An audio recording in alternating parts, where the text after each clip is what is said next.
In the matter of the people of the state of California versus Orenthal James Simpson, case number BA097. And so, my fellow Americans, ask not what your country can We'll go ahead do and for kick you. things off. Welcome to Doomed to Fail, the podcast where we cover a historic and or true crime episode about two things that were brought together that were doomed to fail. Although the format of this show tends to pivot and change based on the whims that Taylor and I have, but we're glad you're here. And Whimsical.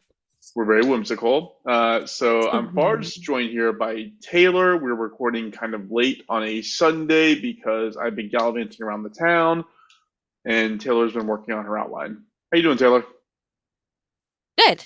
I am good. I am tired. Yesterday was a big day. It was Florence's birthday. She turned 9 and we had a big party. So Oh my it was God. super fun, but it was a lot of work and but nice to see all of her cute little friends and they had a great time. 9 years ago, I came to your apartment in Los Feliz with Adam Stone. It was right when you came home with Flo, and Aw. I had just gotten back from my Australia trip. Oh, so Oh you yeah, you hadn't? gave her that little kiwi. Yeah, actually, it wasn't when y'all had just gotten Flo. You had Flo back for like a couple weeks. I forgot that trip to Australia was like 6, 7 weeks long, and so I was kind of like the Wow. last one to see her. But that's crazy. 9 years ago. Well, Yeah, it's bananas. It's um, wild. I apparently have adopted a Oh geriatric yeah, you elderly texted dog. me. What Yeah, happened? so I've been texting with Blair. So Oh, nice. like about 5, 6 days ago, I was driving home and I saw this dog, and it looked like an old Chihuahua that was having a hard go of it. And it ran across the Aw. street, and I stopped my car, but my windows were down, and Luna was in the car, and I was gonna try and coax the dog towards me and figure out if it had a tag or whatever else. And Luna started barking Mm-hmm. and scared the shit out of the dog and sent Oh. her running. And so I was like, well, so whatever. I took a picture of her and posted it to all the socials and was like, whoever is missing a dog, I found it here. I don't have it, so on and so forth.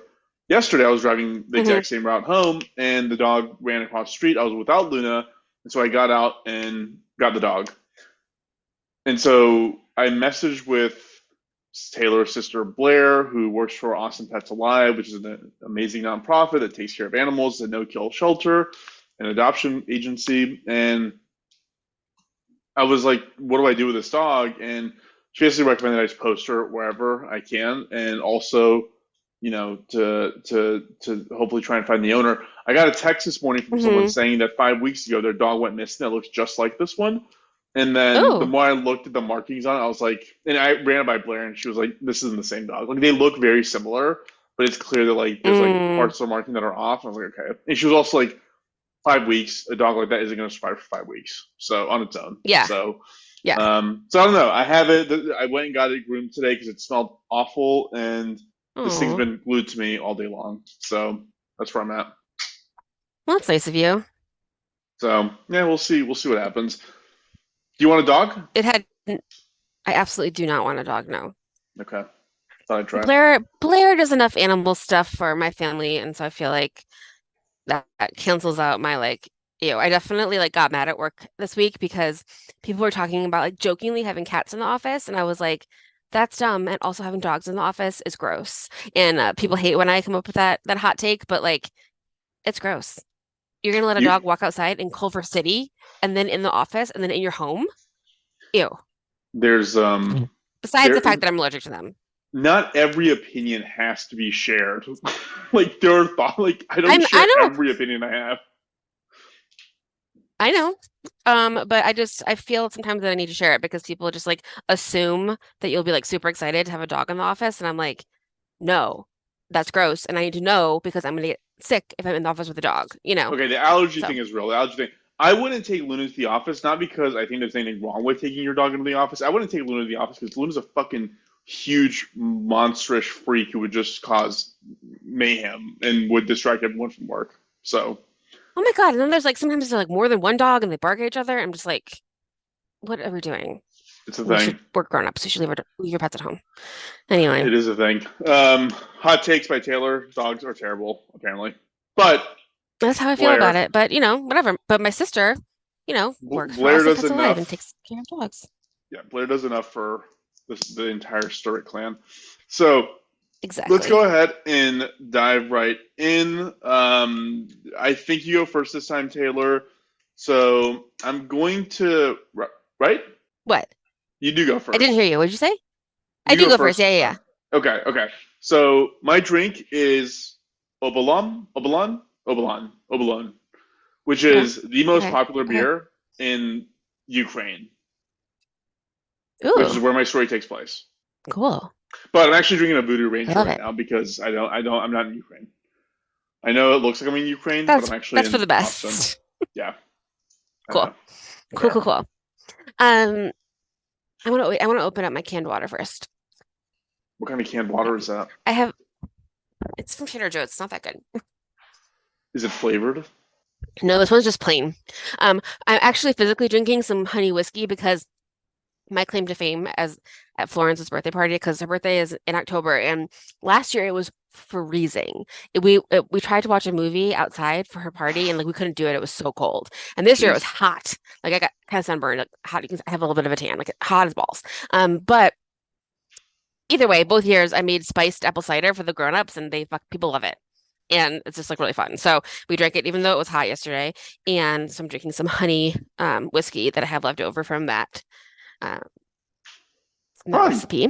But for the sake of my story, we're going to the French colony of Martinique in the early 1900s. So I looked up a Martinique cocktail, and nobody can agree what is in it, but let's just like drink rum and say it's rum, and let's also light that rum on fire because we're returning to the Ring of Fire for Volcanoes, Part 5. Whoa. Exciting. I don't know this one. I don't know what I mean, you're getting out of my zone of knowledge on volcanoes at this point. I know. And oh my God. I know that it's Halloween and I was going for spooky things. So I did start doing the research for an episode on Shirley Jackson and her husband Stanley because I think it's really fascinating. I don't know if it's spooky. I can't really figure out how to talk about it yet. So I'm putting that on the back burner and just went to this one because this one is creepy. We're talking about the 1902 eruption of Mount Pelée in Martinique. It killed 29,000 people in St. Pierre, which was at the time the Paris of the West Indies. And it's creepy because there's a lot of politics involved, which is actually the doomed part. The politicians doomed these people to death. And there are bugs. There's a lot of bugs, like terrifying bugs. So we're going to get to that, but politics and bugs are my creepy things for spooky season. Sweet. Sound good? I'm in. Okay. So let's recap our volcanoes. If anyone's just like picking it up here, I'm inexplicably doing a 7-part series on volcanoes, and we've learned so much. And so to kind of recap the volcanoes that we've gone through, Part 1 was Mount Toba that erupted 70,000 years ago. It had a volcanic explosivity index of 8, which is ultra-Plinian, mega colossal. The world was destroyed. So Bad news. that's the whole point of that one is only like a handful of humans survived, and we're all from those humans. That's where we learned a lot about human evolution.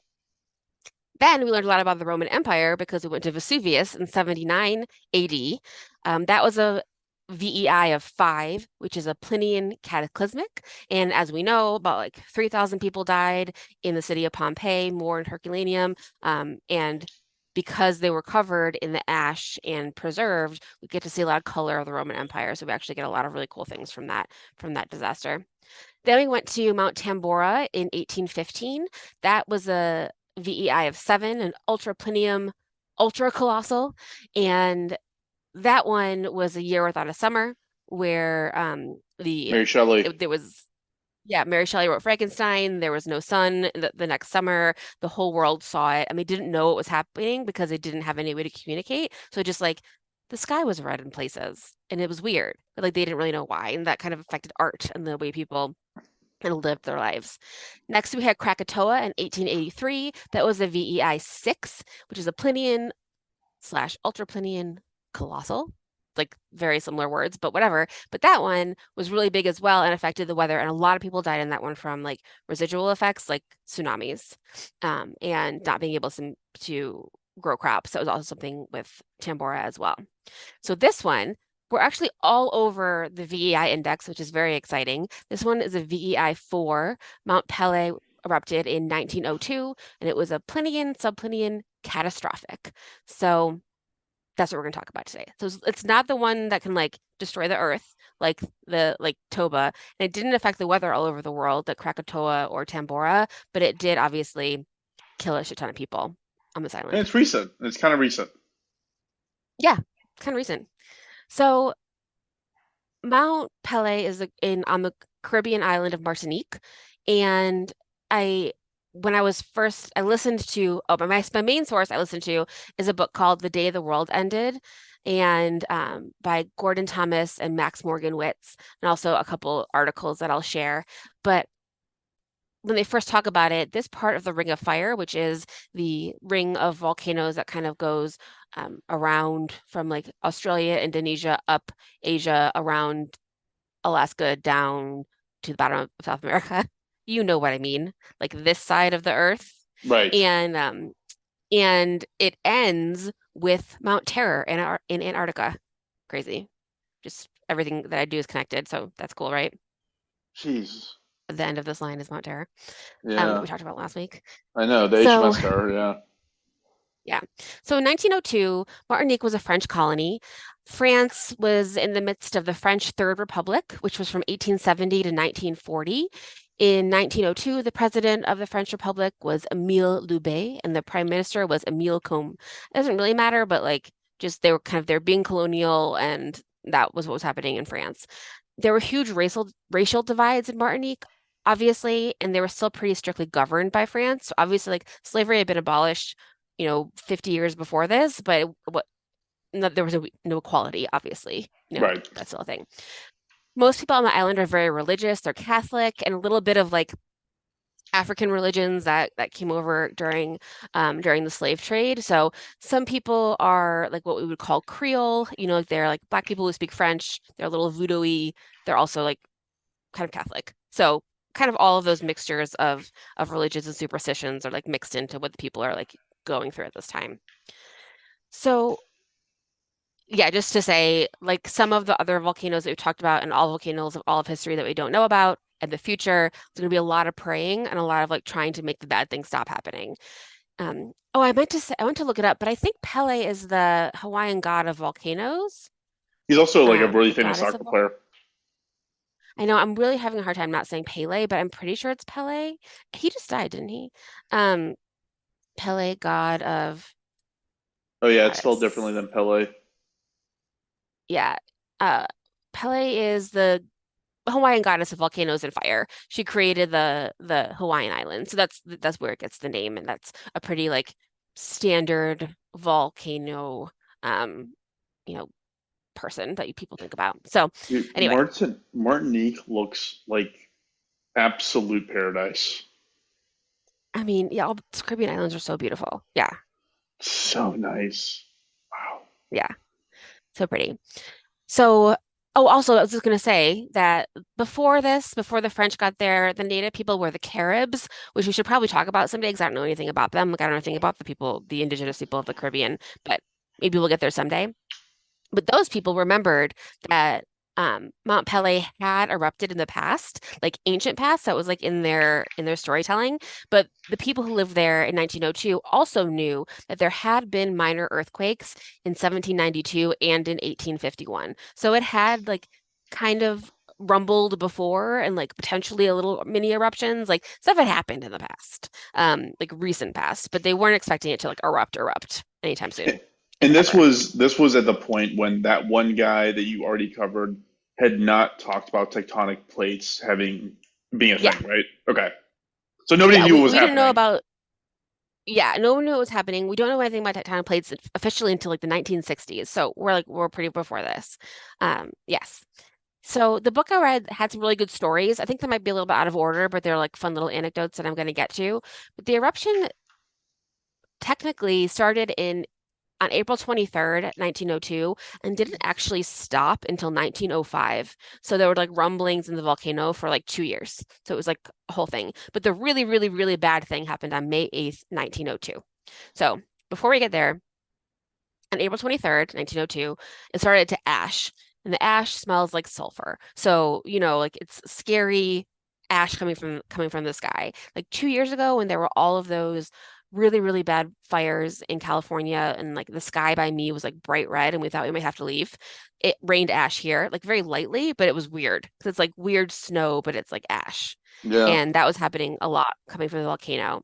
It starts to choke people. The first things to die are animals because they're around outside all the time, and they're not really protected from the elements. So the first living creature to die from this eruption was a horse. Just like Aw. have that memory. So poor thing. The government doesn't worry yet. They're like, it's a volcano. It's gonna like spit up some ash sometime. It's probably fine. And they don't do anything. They do eventually send people up there on the 27th, and they kind of go up to the top and they're like, we hear this bubbling. It sounds like boiling water and it smells terrible up here. Like, yeah, dude, it's a volcano. You should leave. But they don't. They're like, it's probably fine, and they leave. Ash continues to fall more steadily. There are some villages that are like closer to the volcano, and then there's a big city, the city of St. Pierre, a little bit further away. But like the villages are like covered in ash, it's like a light white powder kind of all over everything, and it's hard to breathe for everyone, for all animals and all people. So, Um, Taylor, mhm, what would you think about an office policy where you're not allowed to bring dogs, but you are allowed to bring miniature ponies? I don't know. Can you put stuff on the ponies like seltzer water carts? Could they pull out like a seltzer water cart around the office? Yeah, hey, were you who told me about the wedding they went to where they had like donkeys walking around and they had like tequila shots on the saddles? That Was that wasn't me, but you? I love that. No, Okay. but I think that's great. Yeah, okay, so we're So maybe pro that. Also, maybe we can make dogs do that. So then I would feel maybe that they were a little more totalitarian than totalitarian. Is that I think not, you know what I mean? Like utilitarian is the word you're searching for utilitarian. there. You were Jesus so Christ, more close. utilitarian. So You close. were so Yeah. close. Then maybe yes. I like it. I like that Okay. idea. All right. I think we're getting somewhere. Yeah, thank God we Um, squared that away. cool. Me too. So we're gonna stop the timeline for a second and talk about politics. So like, why didn't people just start leaving? Like first, it's like, yes, it'd be hard to totally evacuate a city. There's 30,000 people there. It'd be hard to totally evacuate. But the governor of Martinique specifically wanted people to stay. So the governor's name was Louis Motet, Moutett, Motet, probably. He was a left-wing progressive. Basically, he was a white dude from France, and what that really meant at the time was that he wanted to maintain the status quo. Like he wanted France to continue to like be in charge of Martinique, and he wanted to really keep that happening. How's that a So liberal? again, like I How's said, that liberal? that's what they were called at the time. And then the radicals were the people who wanted like the black population to have more rights, things like that. So that's the way they were called just at this time. Um, and there was an election on May 11th. It was to be for the like the technically the mayor of St. Pierre, and it was a runoff election. There was a three-way race that ended up with two people. So there was two plantation owners running for mayor. There was a man named Amadi Knight. He was a black plantation owner, and he was the first black man to hold those kind of posts. And he was the one who was like more of the radical, quote unquote, like trying to get more power for like the largely like black and mixed population. And then there was also Ferdinand Clerc, and Clerc was a member of the Progressive Party, and that progressiveness means like more France. He was a rich white owner, a very proper man, church member. Wikipedia, I think, or the article I read said he's like really straight-laced, So there's these two men, kind of different, but it's a really important election, and that's why the governor of Martinique doesn't evacuate the city because he needs the election to happen. That's really So stupid. That's a really, that's really just in like there. you It's can you really can you can stupid. call emergency elections. Like it's not impossible to do. Yeah. And so the governor also told the newspaper that was called Les Colonies um, that everything was fine. And so they were printing articles that were like, we don't need to leave, everything's fine. Like there's no volcanologists, there's no scientists who are actually like there's no volcanologists at all at this time in existence, but also like there's no scientists being consulted. The governor's just like, it's probably fine, and we really need people to stay to do this. So some people did leave And they did manage to get out because they were worried, but those are the people who like had the means to be able to do that, and the foresight and like weren't afraid and or were afraid enough to leave, and weren't afraid to get in trouble for leaving, all that. And they sometimes in some cases they physically stopped voters from leaving with like armed guards. They wouldn't let people leave until the election on May 11th. And the city does not survive to May 11th. Like there is no election. The governor goes to St. Pierre with his wife just to prove how certain he is that nothing bad is going to happen, and their bodies are never found. Like they Jeez. don't make it. Like no one makes it. So it was just terrible, terrible decisions. But before we even get to May 8th, which is like the really bad day, there's some stuff that's happening. The rivers that are coming from the top of like the volcanic mountain are boiling and bubbling over. And there are boulders and dead animals and like carcasses of humans as well, just like flowing down from the mountain, from the top of the mountain. There's a Wait, woman wait, who watches her how early before the explosion was this? a couple days. See, you remember that whole thing that you and Juan agreed to, where it's like, Juan, there were human teeth falling in the kitchen. We need to leave. It's Yeah. like this is Yeah. like one of those things where it's like you don't have to understand. You don't need to be a volcanologist. It's like, dude, the water we drink is boiling, and like there's corpses Yes. everywhere. Like I don't know Hmm. what's happening, and I don't really need to know. I need to get the fuck out of here. Yeah. I know it's just like really, really bad. So people did start leaving those towns. There were like little villages that were closer to the top, and they left. They went to St. Pierre, it's a big town, for help. And we'll talk about that in a second, like what that looks like. So one woman reported watching her father try to like get the horses to safety in their village, and then her father and the horses just get swept away in this like boiling mud Oh, river, and she never sees them again. So just like horrible, just little villages being totally destroyed while the refugees from those places are headed to St. Pierre, which is like the big town. There's a story of a young couple planning their engagement party, and she's like very posh, and she won't leave because there's supposed to be a big governor's ball on May 7th, and she really wants to go to it. And so he's like, we need to leave. And she's like, no, I'm not going to leave. Like, and if you loved me, you would take me to this governor's ball. And her parents are like, telling him that he has to stay, and he's like, I can't, like I have to go. He leaves. Like they're not it's like a weird like, engagement time where she's like thinks that the engagement's called off and she's being super dramatic and all these things. And he leaves, and eventually he gets off the island. He's like one of the only people to leave like before it happens, and he never sees her or her family again. Like they obviously die, and he remained a bachelor until he died in the 1940s. that's So sad. like people I were was like actually divided. hoping that he ended up marrying someone much smarter than his fiance. Him and his fiance should have had I the know, I didn't conversation even you and know. Juan had. Yeah, totally. So, there's also a funeral procession for a man. This is a couple days before when the rivers are overflowing and boiling. And as the funeral procession is carrying the casket over a bridge, the bridge gets washed away and 40 people disappear, including the casket. So 40 people die in that at a funeral, which is terrible. And so these things are happening all over, and like it's not really being necessarily communicated with everyone on the island that this is happening, but the people who are seeing it are walking like the miles over to St. Pierre. Keep in mind there's a man in a jail cell awaiting execution.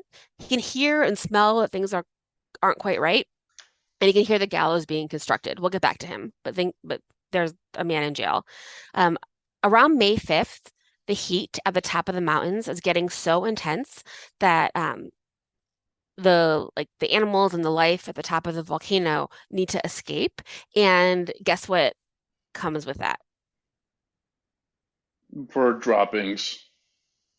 No, it's bugs. It's so many bugs. So Like, what kind of we have bugs a are we record talking about? of, I'm going to tell you, it's terrible. Okay. So there's a sugar company, a sugar factory, and then some stuff I read said it was a rum factory. It's probably a little bit of both.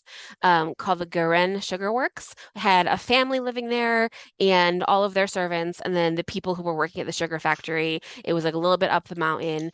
There's some internal stuff going on the morning of May 5th.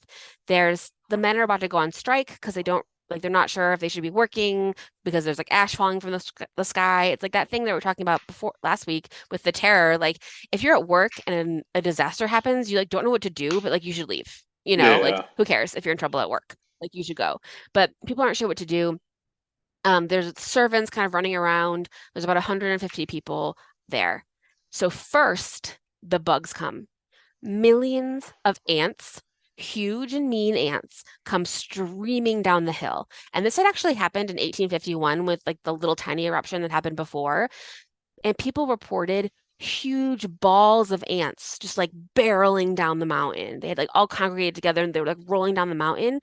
Back in 1851, they literally ate babies. Like the ants would like get into people's houses and like eat their babies as they're trying to escape the mountain. So it's these same ants coming down. They're in the sugar factory, they're in the main house, and then with the ants come foot-long centipedes.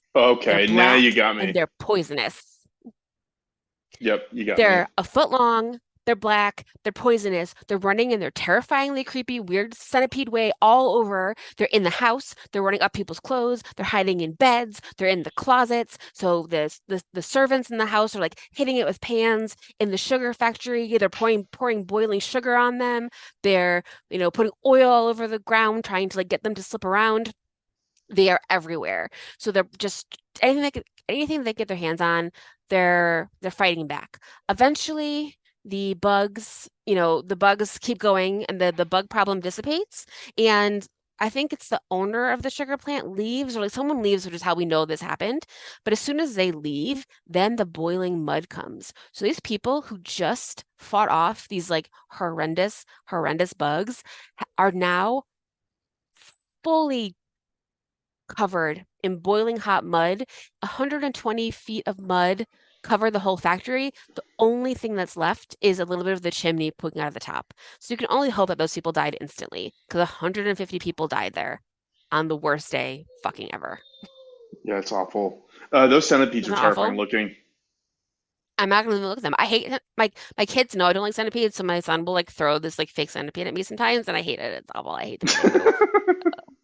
In when we lived in Queens, we had house centipedes, which is like really long legs everywhere, and like, oh my God, they like run so fast, and I just hate everything about them. I can't even imagine. Those are scary looking, but they're not gonna hurt you. The giant desert ones or the ones that are in Hmm. Martinique that I saw pictures of, those are the ones that'll ruin your month. Like some people Oh could yeah, die yeah, from no, them. it's like yeah, it's terrible. So yeah, imagine you just fought those off, and then you get killed with a bunch of like boiling mud, like 5 seconds later. Just absolutely the worst.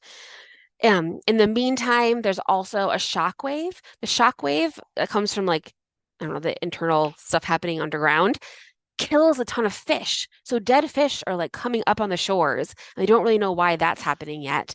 And the Do shockwave you also breaks their underwater cable. do Because you know you how we talked think about the underwater cable?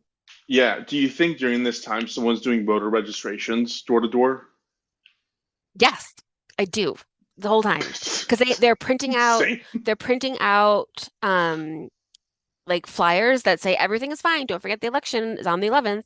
Like they're literally doing that. Like the newspaper is printing out things like on behalf of the governor. So yes, someone is Wild. doing that.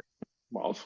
Um, so yeah, so their underground cable breaks, so they're cut off from most of the world because of this. Um, and because we talked about the underwater cables last time, like that was how we knew about Krakatoa. So that's how we would have known more about this, but we didn't because the cables broke. So now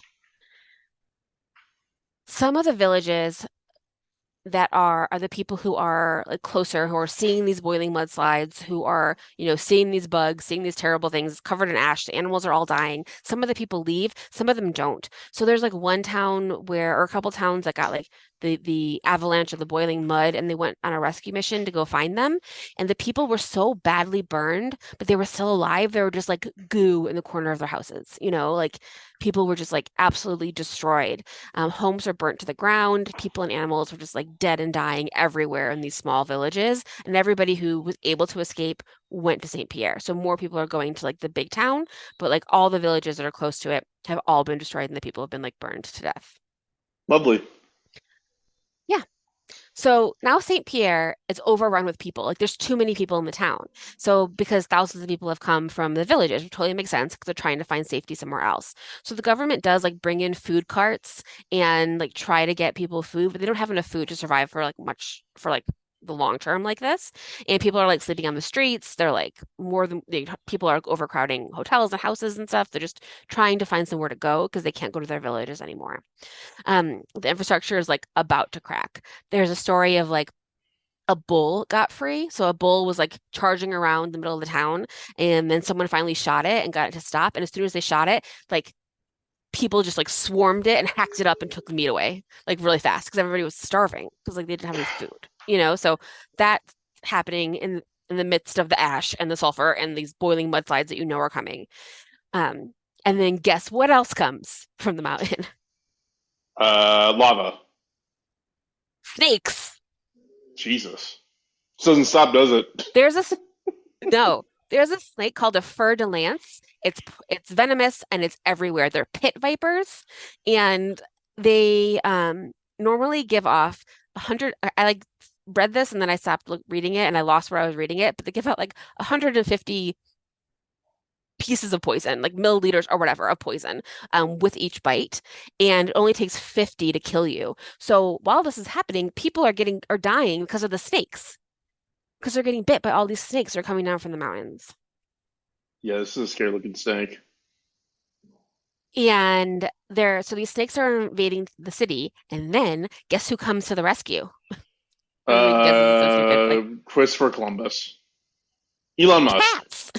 No, cats. Cats. Of course, cats. So then there's all these battles between cats and snakes, and the cats would like pretend to be dead, and the snake would come over, and then the cat would be like, "Rawr," and like grab it. Did you see? Okay, It is a plus for having a cat in office. Yeah, exactly. I saw an Insta video of cats fucking with snakes because apparently the reflexes of a cat are like, it's crazy. It's like one is like 0.001 second it can react, the other's 0.0009. And so cats fuck with snakes because they know they'll never catch them, because a snake lunging at it and trying to bite it, well, it'll always be able to react faster than that. Is that crazy? Wow, that's crazy. Fun. So the snakes were killed by the cats, which is horrifying. Must have been just horrifying. You just can't even imagine what that looks like. But so that's happening in town, overcrowded, all these crazy things are happening. And in the meantime, there are some ships in the harbor trying to figure out what to do. So they're like telegraphing, like, France in ways that kind of through America. Someone telegraphs Teddy Roosevelt, he's the president of the US, and is like, we think something weird is happening. But in France, they're like not doing anything about it. They're like, let's just see what happens. It's probably going to be fine, but like for absolutely no reason. And yeah, but what are you supposed to do about it? It's well, you're supposed to get everybody out. That's what you're supposed to do. I know. Can they go to the island? But you're supposed to be like, the ships? Yeah. Can anybody actually go? Yeah. You at this point, yes. It's like May 5th and 6th. Like people could have technically gotten some people out, and some people do. So like all the steamer ships that were in there, like they were all totally full. Like the people like who had the means and the opportunity were able to leave. Same thing in Pompeii. Same thing with like all disasters. If you have somewhere to go, you can go. But most people didn't leave, like because they, were told it was okay, because like at some point, like I said, like people wouldn't let voters leave, so things like that. But some people did get to go, but not enough. But they should have tried to get everybody out, but they didn't. And that would have been really hard, but they could have at least tried. And that's what they didn't do. There's a little bit of water, like little like mini tsunamis and like waves happening. Unfortunately, there's like an orphanage that was in the path of like another big water, and all the kids drowned. Like super sad. Like a bunch of things like that happen. In the meantime, the governor and his wife, they come to St. Pierre on May 7th, and they're like, everything's fine. They plan to have a governor's ball on the night of the May 7th, but they finally canceled it because things were so crazy in town. But they should have just had it. They should have just like had a banger, because no one lived till the next day. That was your last night on Earth. You should have had the ball. You should have spent all the money, done all the things. So that's May 7th. A lot of people in town. A lot of people have died so far. Ash everywhere, there's rumbling, all the things. And then the big thing happens on May 8th. And what's the big thing that kills people? Oh, it's the ash falling down and burning everyone to death. Yep, it's pyroclastic flow day.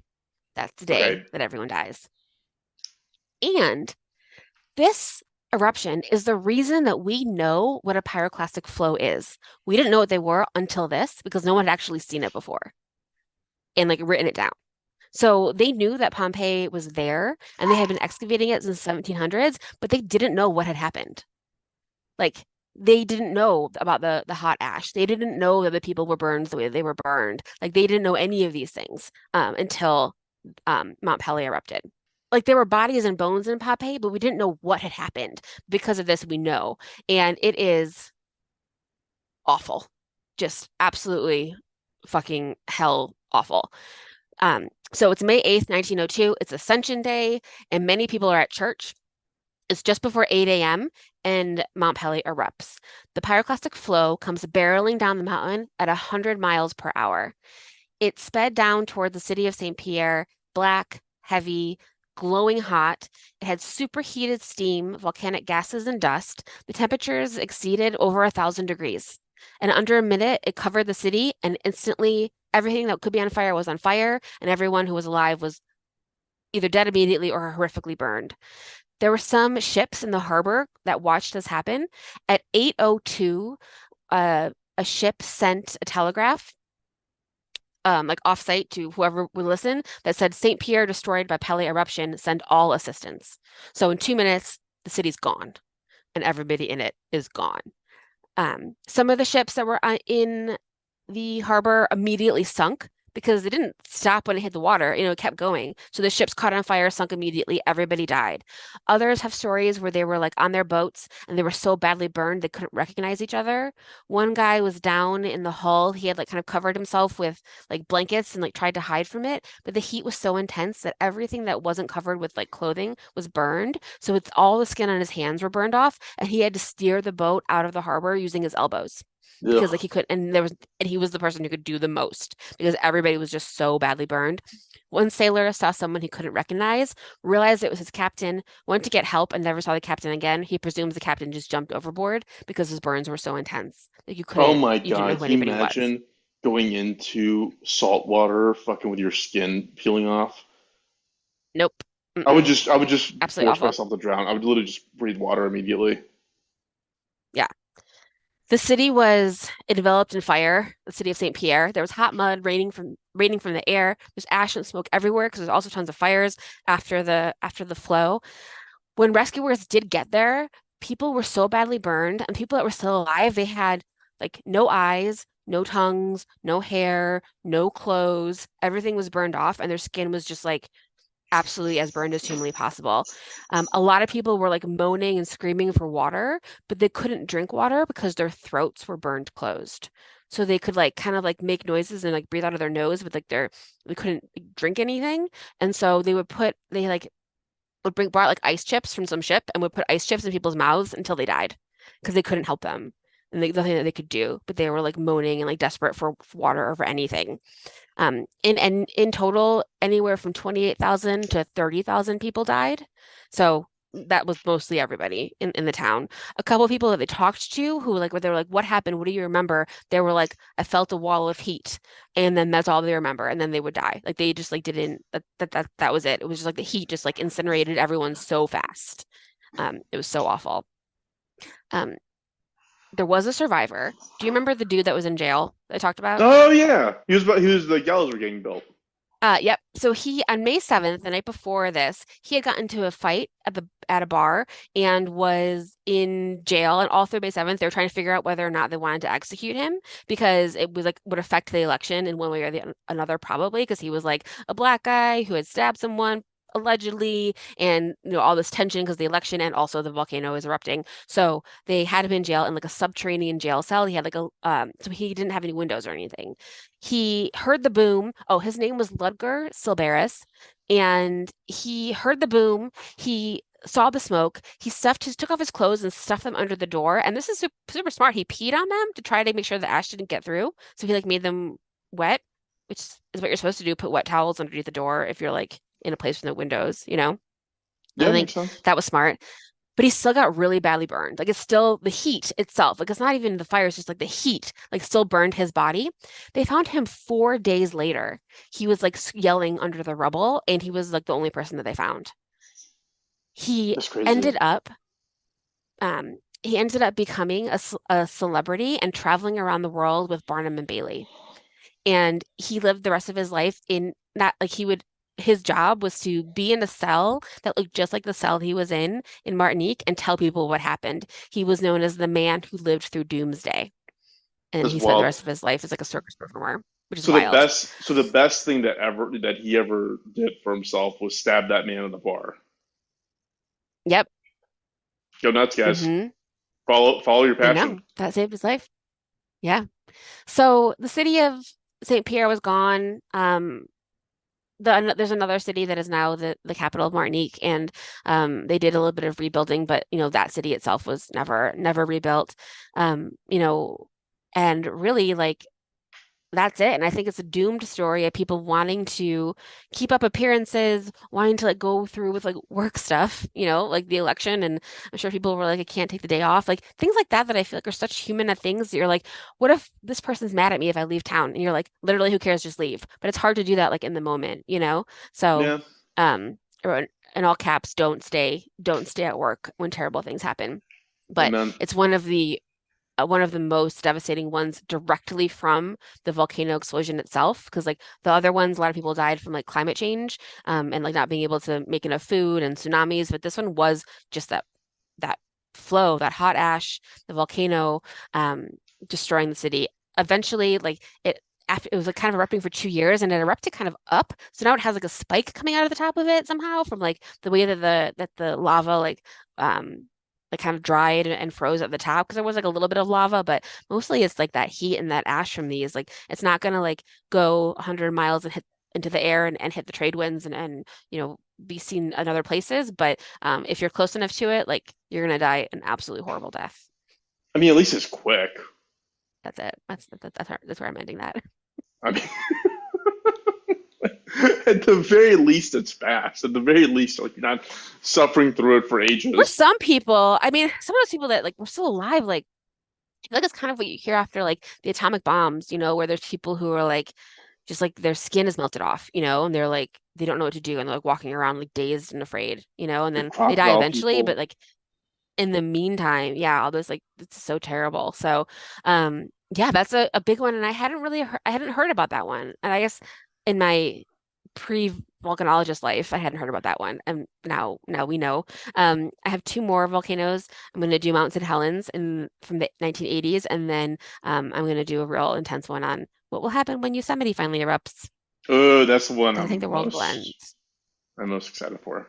That'll be So I'll awesome. finish it before the end of the year, for the end of the year. But I figured we could fold this into October because of the bugs, of the big centipedes and the snakes.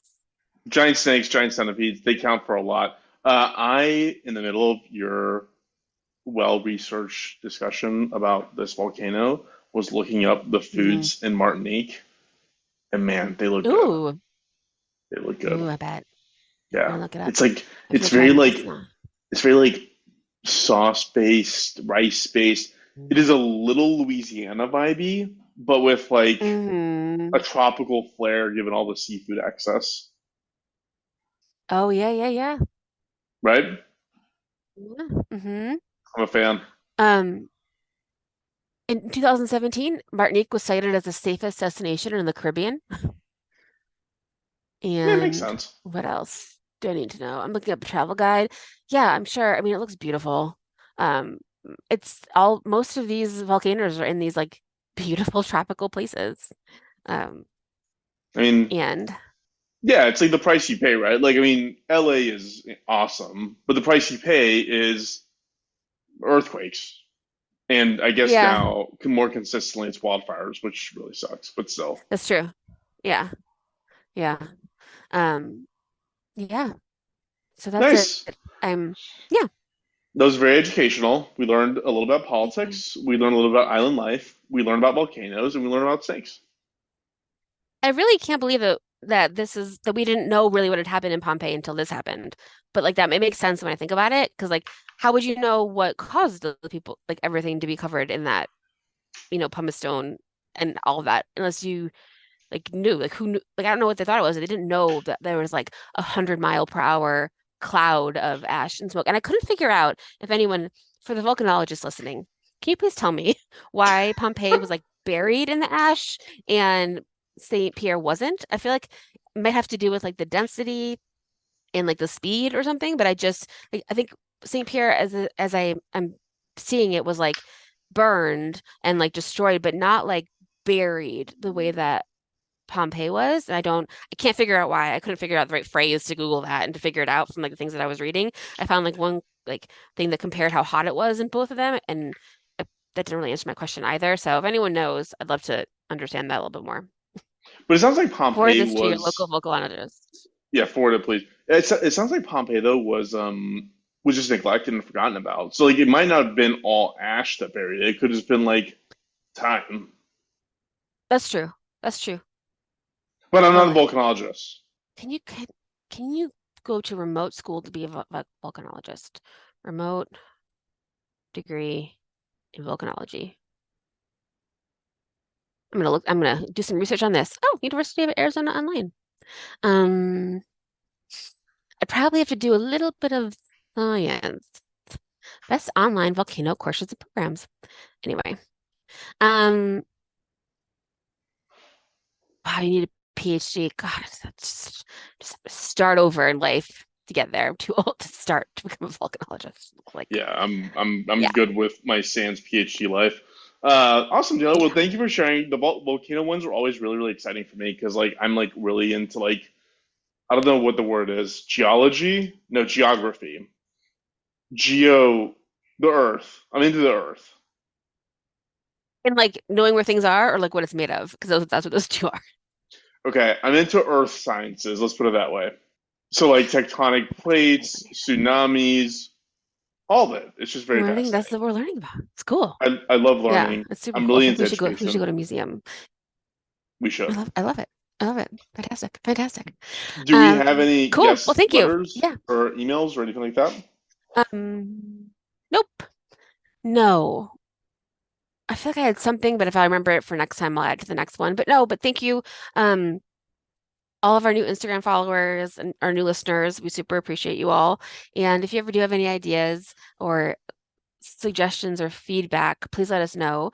I did post we did get an Apple review from someone that says I talk too fast, which I thought was funny because I know that. But also they said that that wasn't a reason to remove a star, that our stuff was fascinating. So awesome. Aw, I love it. thank you. I think it was Please review us Donna. on Apple. Yeah.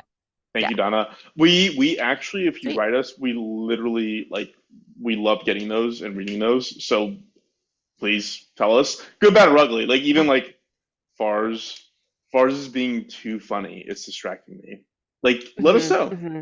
so we can Hmm. improve. We've actually gotten several of those. That's true. Mhm. Yeah, yeah. It's I'm working on it. Doomedtofailpod at Gmail and at doomedtofailpod at all the socials. Yes. Awesome. Cool, Taylor. Well, thank you. I'm gonna go ahead and cut this off and we will rejoin y'all Sweet. on Wednesday. Bye all.